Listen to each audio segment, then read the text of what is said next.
Camera running. Is your business compliant with employment law?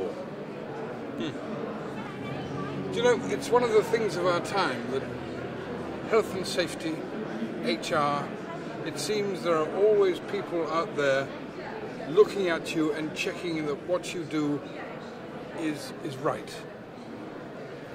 Am I right in saying that, Sean? Yes, absolutely.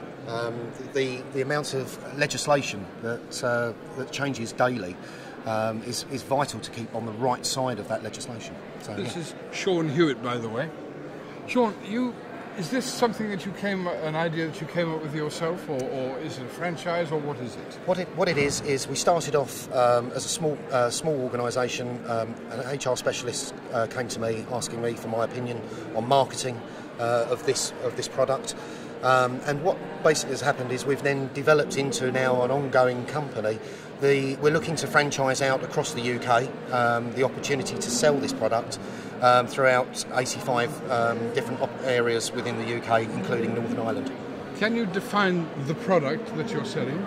Yes, of course. The product is an outsourced service of human resources to support small to medium-sized enterprises in order so that they are not having to have the cost-effective, so it's cost-effective, but it's not the cost element of having an in-house HR specialist looking after them. The average HR manager would cost £25,000 per annum. Our services, on average, would probably cost no more than a medium-sized company, no more than £2,500 per annum, and a small company, no more than probably £1,200 per annum. That's a heck of a saving right there. Huge saving. But having you in some other place, remote from the company, is that what really is needed? Because surely HR problems come up at the drop of a hat, and you need an instant response, don't you? Absolutely, and that's why we have an online management system where they can contact us either via email or by telephone 365 days a year, 24 hours a day, because all business operates in different hours. One of the things that gives them is the immediate support to know, are they doing this right? And then we always, not only do we do it remotely, but we also do visit on site for any particular issues that they may face. 10, 20 years ago, it was a different scene entirely, wasn't it? Absolutely. What has changed and why? I think what's happened is that we've become a society where the opportunity to sue a company or an individual has become very evident in law nowadays.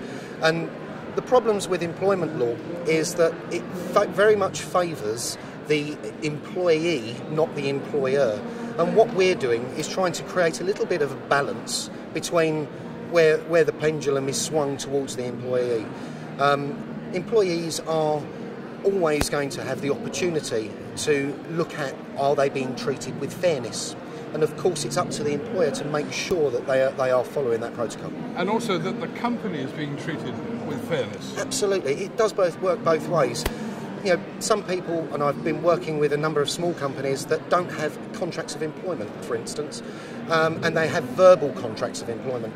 It's much better from a company's point of view and the individual's point of view to have a written contract, because everyone knows where they're standing. But often companies start with one man working on a product in a shed. Absolutely. And he then grows. Absolutely. And he gets staff, and he doesn't really sort of introduce a formalised HR department or even your sort of service until perhaps too late. Often the case. What tends to happen is that, a little bit like insurance, I suppose, we only think about insurance once the problem has hit us. And what we have is that we'll tend to have a number of companies that will come to us with the issue already in place. That happens quite regularly. What we're trying to get across to small to medium-sized enterprises and local businesses is that the opportunity is there to save themselves many hundreds of pounds, including thousands in some cases, to stop them from being put into that position where they are reacting too late.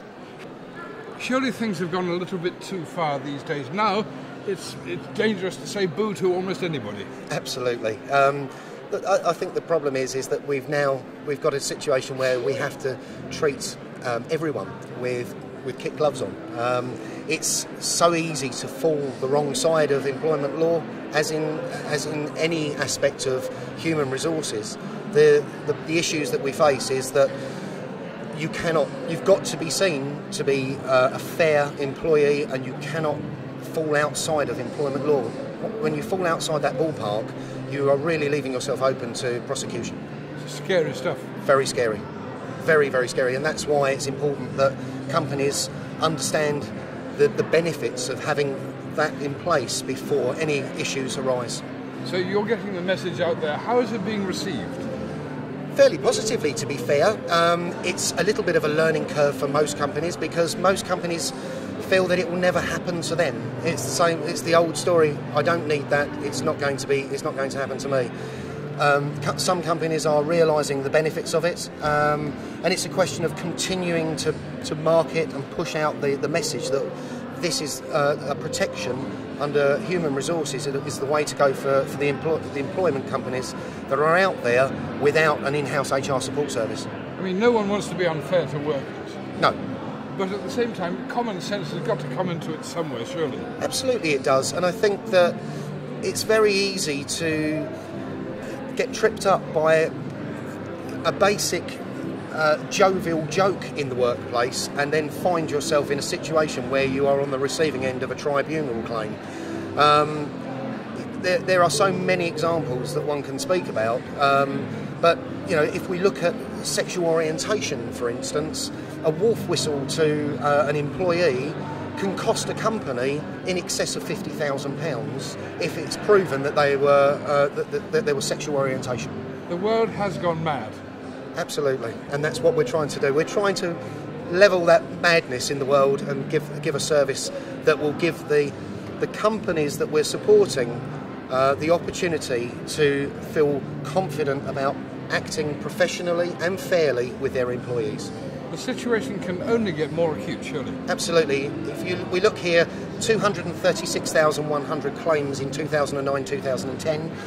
Judging from 2008-2009, there was 175,000 claims. It's rising all the time. We're expecting it to go over 250,000 claims.